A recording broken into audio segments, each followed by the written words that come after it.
Assalamualaikum warahmatullahi taala wabarakatuh. Selamat pagi.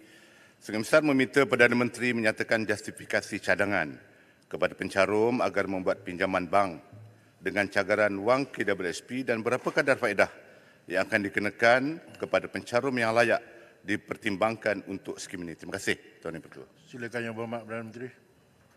Terima kasih Sungai Besar. Untuk maklumat, bilangan ahli KWSP berumur bawah 55 tahun dengan simpanan kurang RM10,000 mencecah 6.7 juta.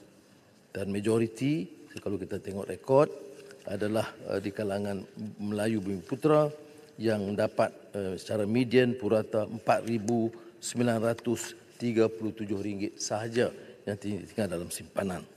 Sebab itu, sekarang ini setelah 20 negara memberi keizinan pengeluaran tabung simpanan hari tua tak kala menghadapi COVID-19, semua negara itu telah menghentikan kelulusan tambahan. Tidak ada kecuali satu pun negara yang meneruskan. Sebabnya ialah kerana prinsip tabungan dan akad mereka itu adalah untuk pengeluaran masa akan datang, melainkan dalam kes emergency. Tentang soalan spesifik tentang kadar faedah, saya ingin menyatakan bahawa kita menggunakan instrumen kewangan Islam. Jadi dengan kos perkhidmatan yang minima, tetapi tidak mengukur dari segi faedah bank konvensional. Walaupun kita tidak menghalang kalau ada ahli-ahli sama ada Muslim atau terutama bukan Islam yang akan memilih meminjam mengikut kaedah konvensional. Tetapi KWSP memilih untuk meminta ahli-ahli menggunakan kaedah pinjaman Islam dengan kadar faedah yang paling minima yang tentunya lebih rendah daripada kadar pinjaman pasaran. Tetapi saya ingat jelaskan juga kerana ada yang salah faham tentang akaun dua ini masih boleh dimanfaatkan. Seperti mana yang kita umumkan dulu, pinjaman untuk pendidikan, untuk haji, untuk dan lain kemudahan, sakit, ke hospital, itu tidak dirubah. Terima kasih. Soalan tambahan Yang Berhormat Sungai Besar. Terima kasih Tuan Yang Pertua. Terima kasih kepada Perdana Menteri atas jawapan yang saya kira sangat dinantikan oleh rakyat di luar sana. Tuan Yang Pertua, terdapat pelbagai pandangan bahawa pinjaman ini melanggar Seksyen 51 Akta KWSP. Namun telah dinafikan oleh Yang Amat Perdana Menteri. Jadi soalan saya, adakah Perdana Menteri telah mendapat nasihat daripada Peguam Negara berkenaan Seksyen 51 Akta KWSP dan apakah kaedah pengurusan risiko kemungkinan sekiranya peminjam gagal melunaskan hutang mereka? Terima kasih Tuan Yang Pertua. Yang Berhormat Perdana Menteri. Terima kasih. Tentunya dari segi penasihat undang-undang KWSP dan Peguam Negara telah dirojok dan tidak ada percanggahan dengan Seksyen 51.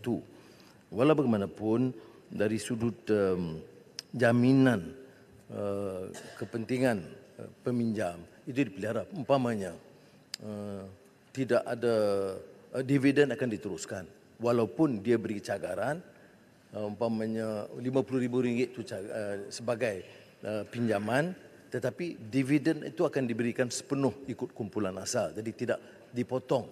Jadi oleh demikian KWSP merasakan dalam beberapa tahun pulangan itu dapat diperoleh, maka kalaulah ada beberapa jumlah kecil yang gagal membayar, dia tidak mengesankan parah kerana jumlah induk dan dividen sudah ditambah.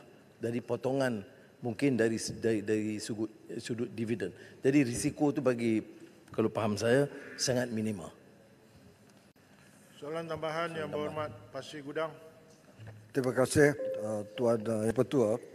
Yang amat berhormat Perdana Menteri, soalan tambahan saya ialah apakah maklum balas yang diterima oleh kerajaan daripada kesatuan-kesatuan sekerja dan kaum pekerja pada umumnya tentang cadangan kerajaan supaya pencarum membuat pinjaman bank dengan cagaran wang KWSP mereka.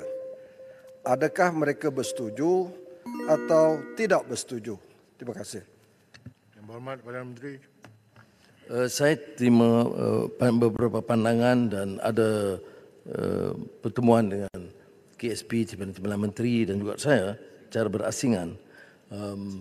Tadi telah kita jelaskan ya, bahawa ini bukan suatu satu-satunya tindakan. Kita cari jalan lain untuk membantu. Dan saya terangkan umpamanya perbezaan golongan pekerja dengan pekebun, nelayan yang kita bantu secara berasingan untuk mengurangkan beban mereka. Dan juga bantuan-bantuan kepada pejabat awam. Dan kita ambil langkah-langkah lain. Maknanya jangan anggap KWSP itu sebagai satu saja kaedah meringankan beban mereka. Itu yang pertama. Yang keduanya, seperti kita tahu memang ini diangkat dan saya terima memang ada juga keresahan kerana pandangan mereka adalah wang mereka, mengapa tidak boleh mereka gunakan. Tapi kita terikat juga dengan setup KWSP itu bukan pinjaman MARA atau ASP. Ya. Ini KWSP ini memang dalam akad kita itu jelas untuk hari tua. Sebab tu ada fatwa-fatwa yang jelas dalam hal ini. Ya. Umpamanya tidak dikenakan cukai. Ya. Dan malah dalam beberapa konteks beberapa kemudahan tambahan diberikan hanya kepada pencarum. Jadi saya terima baik seperti mereka Pasir Gudang kata ada beberapa teguran, tapi saya harap mereka faham bahawa ada keterbatasan. Saya boleh hanya setuju, tapi saya bimbang tentang 4-5 tahun akan datang. Kalau dengan RM4,000 tinggal atau RM10,000, masa depan keluarga mereka itu akan tentunya sukar. Jadi itulah sebabnya kita mengambil keputusan yang sedemikian. Terima kasih Yang Berhormat Perdana Menteri. Betul, boleh satu lagi. Silakan soalan yang ketiga. Dipersilakan Tuan Ridwan bin Rubin Yang Berhormat Tenom